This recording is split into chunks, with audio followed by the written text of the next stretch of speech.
le monde, c'est professeur Madim Liouaddin. À travers cette vidéo, nous allons étudier la maximisation du profit. Nous allons voir dans le premier point les profits. Le deuxième point, nous allons voir la différence entre les facteurs fixes et les facteurs variables. Dans le troisième point, nous allons voir la maximisation du profit à court terme.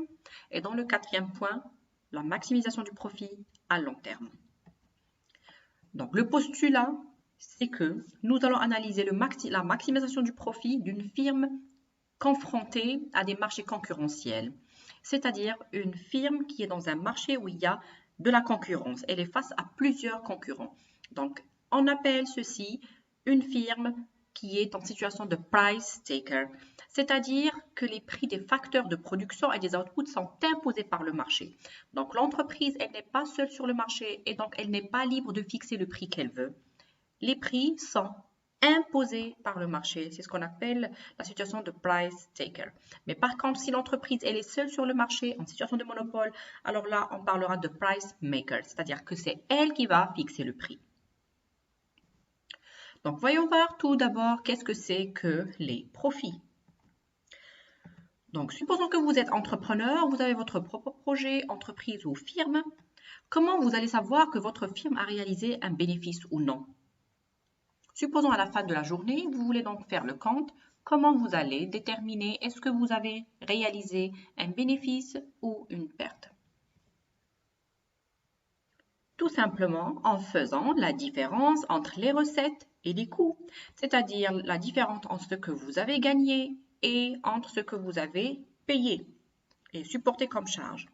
Donc, le profit est égal aux recettes moins les coûts. Pour comprendre donc ceci, alors regardez les recettes, c'est tout simplement, donc c'est la somme, là vous avez le prix de vente, YI c'est la quantité produite, c'est ce qu'on appelle donc les recettes. C'est tout simplement le prix de vente P multiplié par la quantité produite.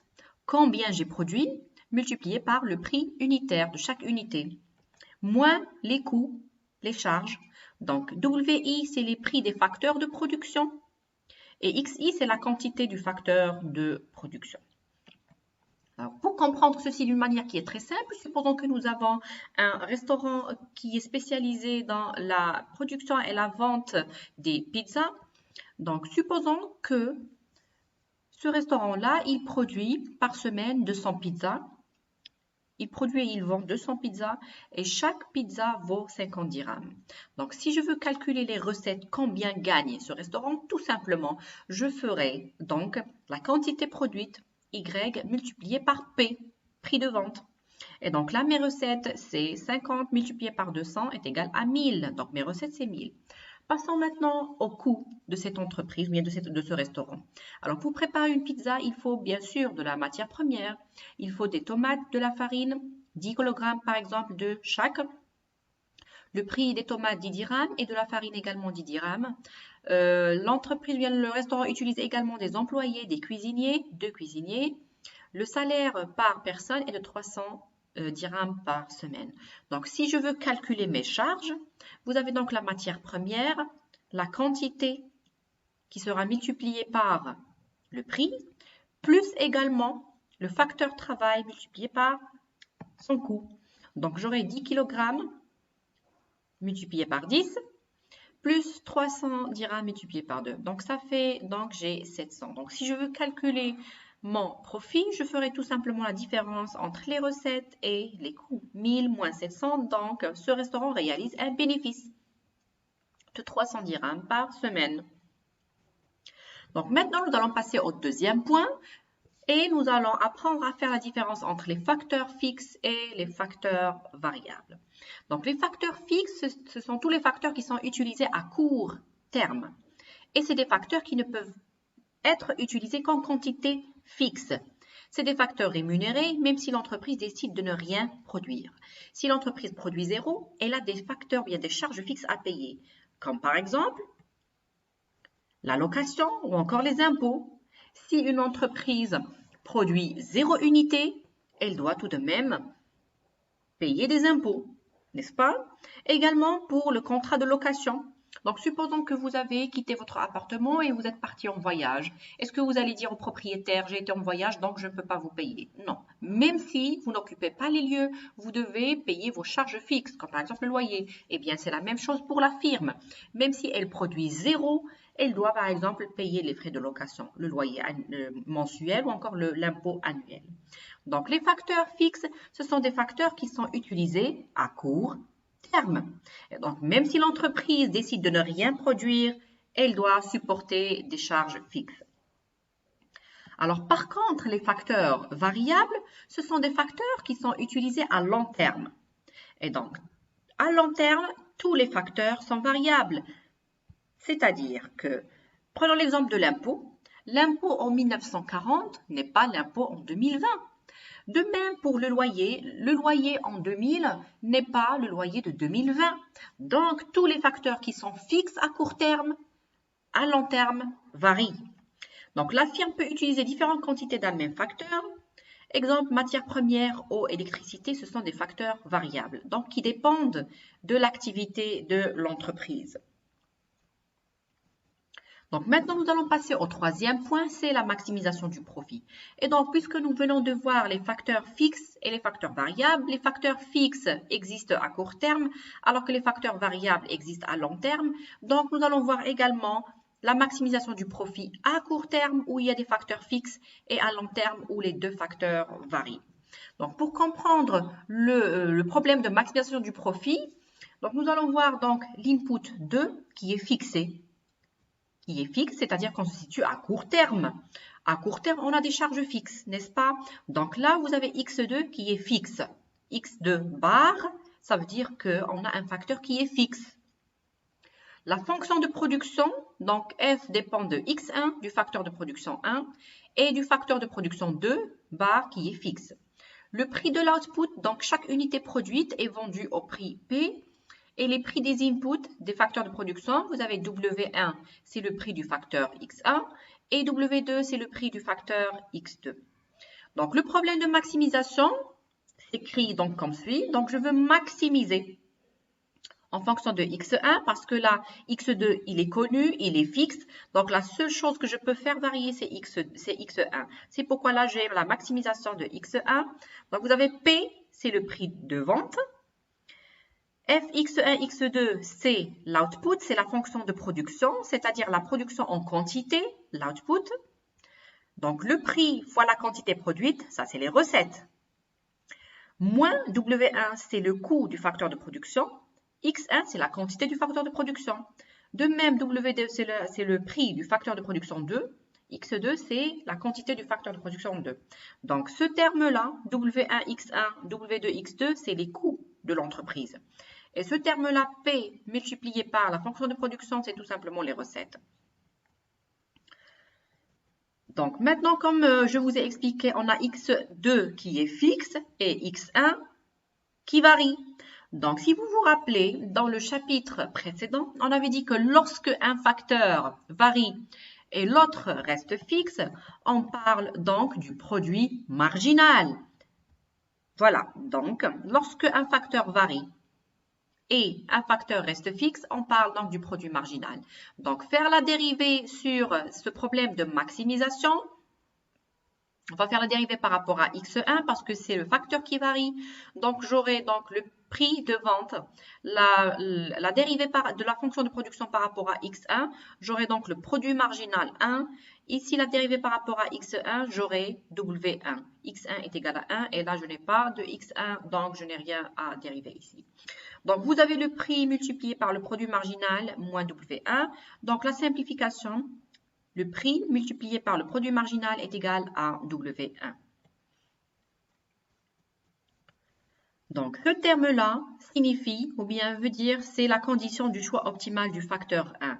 Donc, si l'entreprise veut savoir combien elle va utiliser de facteur X1, elle doit donc appliquer cette condition du choix optimal du facteur 1.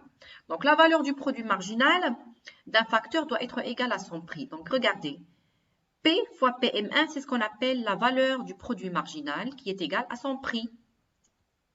Là, W1, c'est le prix du facteur 1. Donc, La valeur du produit marginal du facteur 1 doit être égale à son prix. Donc, le problème de maximisation du profit consiste donc par conséquent à trouver le point sur la fonction de production qui est associée à la droite d'isoprofit la plus élevée, une condition de tangence. Donc, pour arriver à la situation de maximisation du profit, il faut qu'une condition soit réalisée, c'est la condition de tangence. Ça veut dire quoi cette condition de tangence? C'est que la pente de la fonction de production doit être égale à la pente de la droite d'isoprofit. Alors, la pente de la fonction de production à court terme, c'est le produit marginal. Et à long terme, la pente de la fonction de production, c'est le TST. Maintenant, on parle de court terme. Donc, la pente de la fonction de production à court terme, c'est le produit marginal. Et la pente de la droite d'isoprofit, c'est W1 sur P. Donc, comment on a obtenu ça? Donc, c'est tout simplement à partir, je vais revenir en arrière, c'est tout simplement à partir de cette relation, PM1 est égal à W1 sur P. Donc, mais de toute façon, vous allez trouver tous les détails sur le support PDF lié au chapitre 2. Donc, voici la condition de la maximisation du profit. C'est une condition de tangence. Le produit marginal du facteur 1 doit être égal à la pente de la droite d'isoprofit. Donc, voyons voir graphiquement comment cette situation de tangence se présente. Donc là, j'ai une fonction de production, la frontière de la fonction de production, qui touche donc la droite d'isoprofit. Donc, la condition de tangence, bien sûr, c'est ce point-là, où j'ai donc W1 sur P qui est égal au produit marginal. Donc, regardez cette droite d'isoprofit qui a une pente qui est égale à W1 sur P. Voilà, W1 sur P. Regardez cette droite d'isoprofit, pourquoi elle ne commence pas à partir de l'origine? Pourquoi elle commence à partir de ce point et non pas à partir de l'origine? Tout simplement parce que l'entreprise a des charges fixes. Si l'entreprise produit 0 unité, et donc la fonction, bien la courbe va être ici, le point de départ. Si l'entreprise produit 0 unité, elle doit payer des charges fixes. Si vous vous rappelez, dans le point qui concerne les facteurs fixes, on a dit que si l'entreprise produit 0, elle doit payer le loyer, elle doit payer l'impôt. Et bien donc cette situation, elle est reflétée graphiquement comme suit. Si elle produit 0, elle va se situer ici, elle doit payer des charges fixes. Et donc c'est pourquoi la droite d'isoprofit, elle commence à partir de ce point. Donc là, vous avez les profits plus les coûts fixes de l'entreprise. Les coûts fixes de l'entreprise. Donc la condition de tangence implique donc que la droite d'isoprofit doit toucher la courbe de la fonction de production dans ce point-là. Donc là, cette droite d'isoprofit en dessous, elle n'est pas optimale. Pourquoi? Parce que l'entreprise peut produire encore plus. Donc ici, l'entreprise, elle ne va pas maximiser son profit. Et dans cette droite d'isoprofit, ce n'est pas possible parce que l'entreprise ne peut pas produire toute cette quantité. On doit avoir cette condition de tangence. C'est uniquement dans cette droite rouge qui touche la courbe verte où on a donc la condition de tangence. Donc la condition de tangence, elle est réalisée donc dans ce point-là où l'entreprise, elle utilise une quantité maximale et optimale de X1 et donc nous donne un optimum qui est un output qui est optimal. Donc, avec le prix de vente W1 et X2 qui est fixe, le plan de maximisation du profit à court terme est donc l'utilisation de X1 étoile, Y étoile et X2 qui est fixe. Donc, à court terme, la pente de la fonction de production, qui est tout simplement le produit marginal 1, et le maximum de la droite d'isoprofit sont égaux. Donc, le maximum de la droite d'isoprofit, c'est tout simplement donc ce point d'égalité où on a PM1 qui est égal à W1 sur P. Donc, je répète, à court terme, on doit avoir cette condition de tangence à court terme. Donc, pour mieux comprendre le problème de maximisation à court terme, nous allons faire un exemple numérique.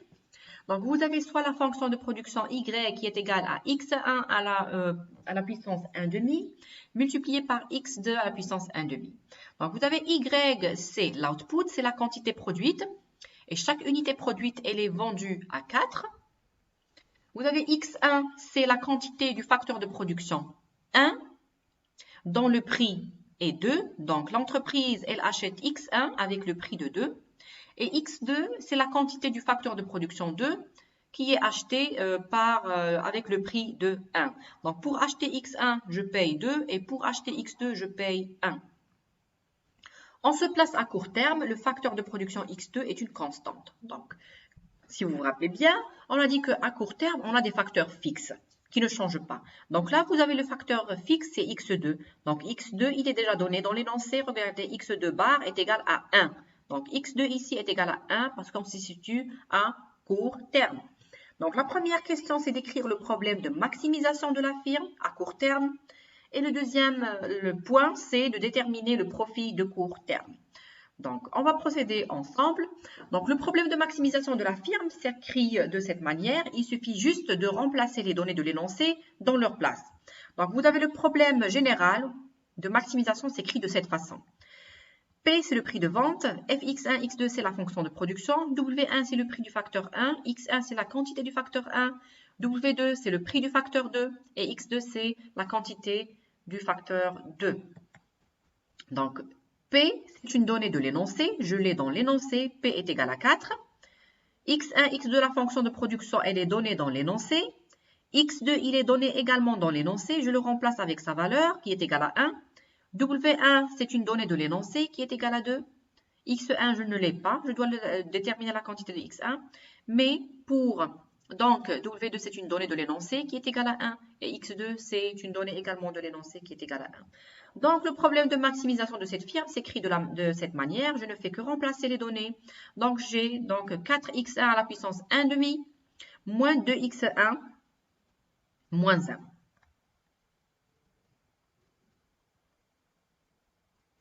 Maintenant, nous allons passer à la maximisation du profit à court terme. Donc, je vous propose de suivre 3 étapes pour réussir la méthode de maximisation du profit à court terme. La première étape, c'est de calculer la demande de facteur de production 1, x1 étoile.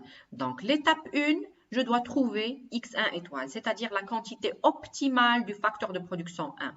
Donc, ici, j'ai mon problème de maximisation que je viens de déterminer. La première des choses, c'est qu'on va appliquer les dérivés partiels et en les mettant à 0, nous allons obtenir le système suivant. Donc, nous allons appliquer la dérivée partielle par rapport à x1.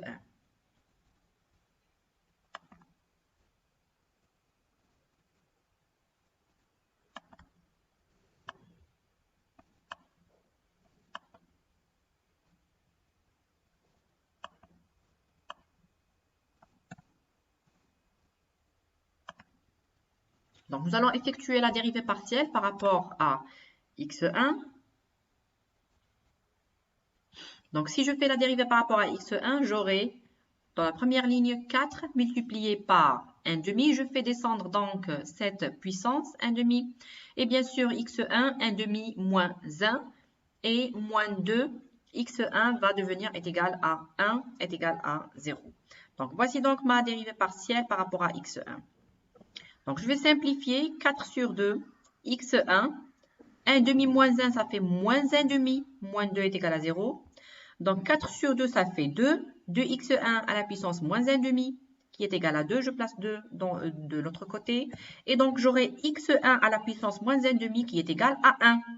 Donc, quand j'ai x1 à la puissance négative, je peux donc mettre 1 sur x1, qui est à la puissance 1 demi, qui est égal à 1. Et donc, ceci dit, donc, x1 étoile est égal à 1.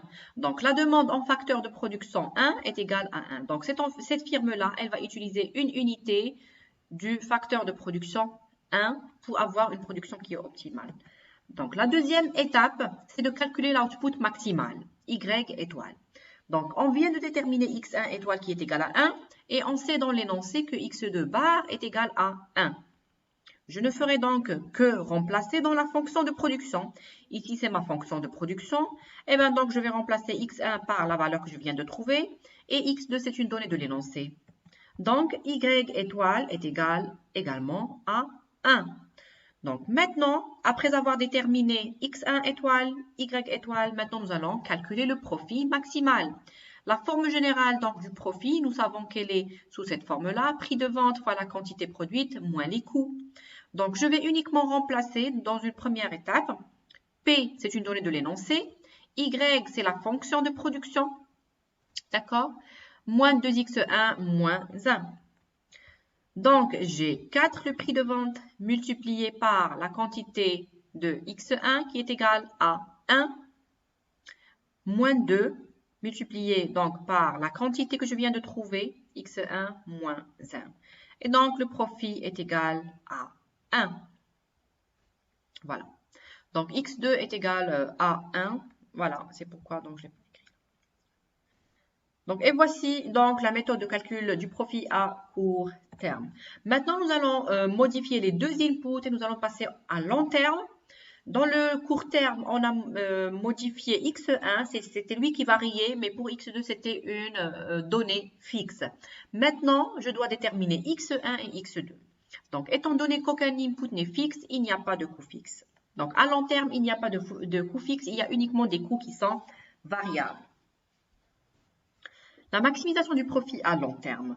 Donc, à long terme, l'entreprise est libre de choisir la quantité de tous ses inputs. Dès lors, le problème de maximisation du profit à long terme s'écrit comme suit. Donc là, je vais maximiser en fonction de x1 et x2 parce que ces deux facteurs vont varier en même temps.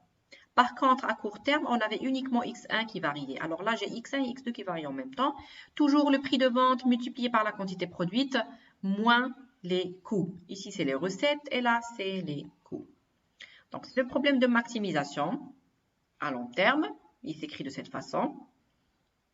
Donc, la même chose maintenant, quand je vais faire varier les deux facteurs, je vais avoir donc deux produits marginaux parce que x1 varie et x2 varie également à long terme. Donc, quand on va faire la dérivée, quand je fais la dérivée, c'est la variation. Quand je fais la dérivée par rapport à ce problème de maximisation, donc je ferai la dérivée par rapport à x1. Quand je fais la dérivée de la fonction de production par rapport à x1, j'obtiens le produit marginal 1. Et là, je ferai la dérivée par rapport à x1, j'aurai uniquement W1. Deuxièmement, je ferai la dérivée par rapport à x2. Donc, quand je fais la dérivée par rapport à x2, je vais obtenir le produit marginal 2. Et ici, je fais la dérivée par rapport à x2, donc x2, elle est là. Donc, j'aurai W2. x2 est égal à 1. Donc, voici donc mon problème de maximisation à long terme. Donc, c'est la condition des choix optimaux des facteurs. Donc, je précise, à court terme, on a uniquement cette ligne.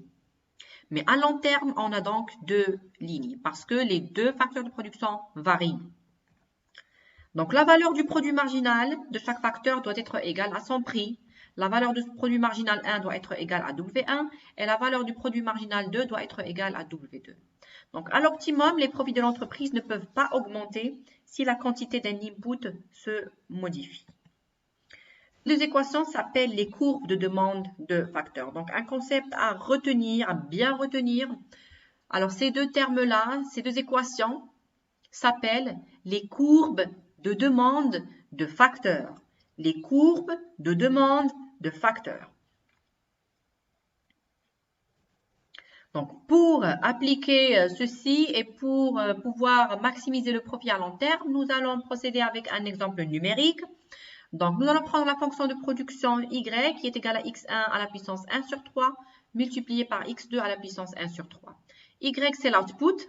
Chaque unité produite et vendue avec le prix P est égal à 3. X2, c'est la quantité du facteur de production. X1, c'est la quantité du facteur de production 1, dont le prix est égal à 1. Donc, si l'entreprise veut acheter le facteur X1, elle doit payer 1. X2, la quantité du facteur de production 2, dont le prix est égal à 2. Donc, si l'entreprise veut acheter une unité du facteur de production 2, elle doit payer 2. Donc, la question, c'est de calculer le profit optimal de long terme. Donc, la première des choses avec laquelle on doit commencer, c'est de poser le problème de maximisation. Donc, le problème de maximisation, il suffit juste de remplacer les données de l'énoncé dans ce problème de maximisation. Alors, 3, c'est le prix de vente. Regardez, je l'ai dans l'énoncé. Ici, c'est ma fonction de production. X1, donc, c'est la quantité du facteur 1 qui est acheté avec 1. Et 2, c'est le prix du facteur de production 2. X2, c'est la quantité du facteur de production 2. Donc, maximiser le profit d'une firme à long terme en 3 étapes. Donc, la même chose, on va apprendre tous ensemble comment maximiser le profit d'une firme en suivant 3 étapes. Donc, la première des choses également, c'est que je dois calculer les demandes en facteurs. Maintenant, c'est X1 étoile et X2 étoile. À court terme, on calcule uniquement X1 étoile, mais à long terme, il faut calculer les deux. Donc, la même chose, nous allons procéder comme à court terme, nous devons appliquer les dérivés partiels. Mais cette fois, on doit appliquer les dérivés partiels par rapport à X1 et par rapport à X2. Donc, je pose mon problème de maximisation comme suit. Et j'effectue donc les dérivés par rapport à X1 dans une première étape. Donc, quand j'effectue la dérivée par rapport à X1, j'obtiens donc le produit marginal en valeur qui est égal à son prix. Donc, voilà, donc je ferai la dérivée par rapport à X1, j'aurai 3 multiplié par 1 sur 3. Je fais descendre cette puissance. Multiplié par X1 à la puissance 1 sur 3 moins 1, qui me donne moins 2 sur 3. Multiplié par X2 à la puissance 1 sur 3. Donc, X2 reste fixe là parce que je fais varier uniquement X1 est égal à 1. Alors là, X1, la dérivée, c'est 1. Je passe maintenant à X2. Je fais la dérivée par rapport à X2. Donc, quand je fais la dérivée par rapport à X2, X1 reste inchangé. Il ne change pas X1. Vous voyez? Ce qui change, c'est X2. Donc, j'aurai donc la puissance 1 sur 3 qui descend. Et X2 à la puissance 1 sur 3 moins 1. Donc, ça fait moins 2 sur 3. Donc, et là, la dérivée par rapport à X2, j'aurai 2. Voilà. Donc, j'obtiens donc le système suivant. Donc là, vous avez 3 étoiles. Je vais donc retenir cette équation parce que je vais l'utiliser après. Je vais remplacer quelque chose dans cette équation que nous allons découvrir tous ensemble par la suite. Donc, je continue. Donc, la deuxième étape, c'est de diviser la première équation par la seconde. Donc, je reviens en arrière. Je vais diviser la première équation, cette première équation, par la seconde équation. Voilà. Donc, quand je divise la première équation par la seconde, c'est tout simplement le taux de substitution technique qui est égal à W1 sur W2. W1, c'est une donnée de l'énoncé, qui est égal à 1. W2 également une donnée de l'énoncé qui est égale à 2. Donc maintenant, je vais un peu simplifier, mettre les X2 avec les X2 et les X1 avec les X1. Donc là, je peux remonter X2 en haut. Je vais avoir X2 à la puissance 2 sur 3, multiplié par X2 à la puissance 1 sur 3. Donc ça fait donc la somme des puissances est égale à 1. Et donc je vais faire descendre X1 en bas. Donc j'aurai X1 à la puissance 1 sur 3. Multiplié par X1 à la puissance 2 sur 3, donc la somme c'est 1. Donc j'aurai X2 divisé par X1 est égal à 1,5. Et donc je peux déterminer X2 en fonction de X1. Donc X2 est égal à X1 sur 2. C'est tout simplement 2X2 est égal à X1.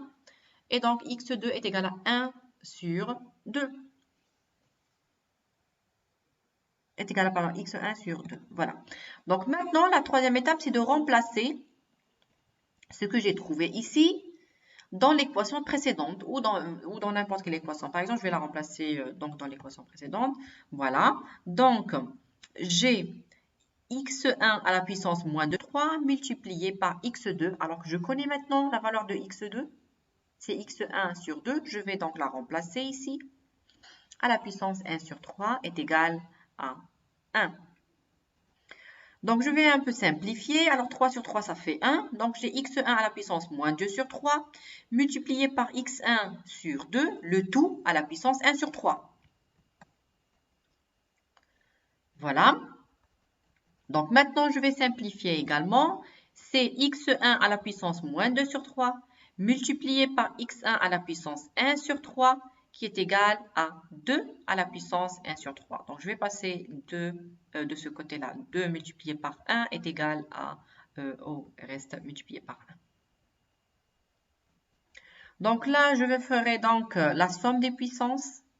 Moins 2 sur 3 plus 1 sur 3, ça fait moins 1 sur 3. X1 est égal à 2 à la puissance 1 sur 3. Donc, pour simplifier, je vais mettre donc les deux côtés à la puissance 3. Je vais mettre X1 à la puissance moins 1 sur 3, le tout à la puissance 3. Et donc, j'aurai x1 moins 1 est égal à 2. Donc, ceci veut dire que x1 à la puissance moins 1, c'est tout simplement 1 sur x1 qui est égal à 2. Et donc, x1 est égal à 1 demi. Donc, la première étape consiste à trouver x1 étoile que je viens de trouver maintenant et de trouver également x2. À long terme, je dois trouver x1 étoile et x2 étoile. Pour l'instant, je viens de trouver uniquement x1. Maintenant, nous allons passer à x2. Alors, x2, j'ai déjà sa valeur. x2 est égal à x1 sur 2. Et x1 étoile est égal à 1 demi. Donc, je vais juste remplacer x2 est égal à la valeur de x1 qui est égale à 1 demi. Le tout divisé par 2 est égal donc à 1 demi multiplié par l'inverse. 1 sur 2. Et donc, x2 est égal à 1 sur 4. Donc, maintenant, je viens de trouver les demandes en facteurs x1 et x2. La deuxième étape, c'est de calculer l'output maximal, y étoile. Pour calculer, il suffit uniquement de remplacer dans la fonction de production. Donc, vous avez la fonction de production, la suivante. Je vais trouver x1 étoile qui est égal à 1 demi et je vais trouver x2 étoile qui est égal à 1 sur 4. Donc, je vais juste remplacer. Donc, ceci veut dire que donc y, l'output maximal à long terme est égal à 1 demi. Maintenant, la troisième et dernière étape, c'est de calculer le profit maximal. Donc, le profit de longue période, il s'écrit de cette façon. Donc, 3 multiplié, 3 c'est le prix de vente, multiplié par Y, la fonction de production, l'output maximal, pardon, moins les coûts. Donc, 3, c'est une donnée de l'énoncé. 1 demi, je viens de le trouver. 1, c'est une donnée de l'énoncé. 1 demi, c'est ce que j'ai trouvé, j'ai déterminé. Moins 2, 2, c'est une donnée de l'énoncé. Et 1 sur 4, c'est ce que j'ai déterminé. Donc, le profit de long terme est égal à 1 demi. Donc, ça a été tout pour le chapitre de la maximisation du profit. N'hésitez pas à me poser des questions si vous en avez sur Google Classroom. Bon courage!